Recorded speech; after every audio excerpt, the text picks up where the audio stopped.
Hello అండి. ఈరోజు beans పచ్చిశనగపప్పుతో curry చేసుకుందామండి. చపాతీలో కానీ రైస్లో కానీ చాలా బాగుంటుంది.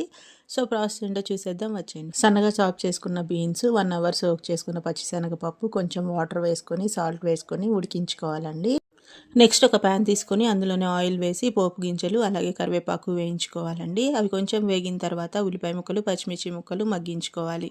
అవి కొంచెం మగ్గిన తర్వాత టమాటోస్ వేసుకొని పసుపు ఉప్పు వేసుకొని టమాటో మెత్తపడేంత వరకు ఉడికించుకోవాలి. ఈలోపు మసాలా ప్రిపేర్ చేసుకుందామండి. మసాలా కోసం దాల్చిన చెక్క, లవంగము, యాలుక్కాయ, సన్నగా చాప్ చేసుకున్న అల్లము, వెల్లుల్లి, ఎండు కొబ్బరి ముక్కలు, కొంచెం నువ్వులు, కొంచెం వాటర్ వేసుకొని మెత్తగా పేస్ట్ లాగా చేసుకోవాలండి. టమాటోస్ కూడా మగ్గిన తర్వాత ఉడికించుకున్న బీన్స్, పచ్చిశనగపప్పు వాటర్తో సహా వేసుకొని కొంచెం కారం వేసుకొని ఒక 2 మినిట్స్ అలా కుక్ చేసుకోవాలండి. నెక్స్ట్ మనం రెడీ చేసుకున్న మసాలా కూడా వేసుకొని మరొక 2 మినిట్స్ ఉడికించుకోవాలండి. ఫైనల్గా కొత్తిమీర వేసుకొని సర్వ్ చేసుకోవడమేనండి. టేస్ట్ అయితే చాలా బాగుంటుంది. ఒకసారి మీరు కూడా తప్పకుండా ట్రై చేయండి.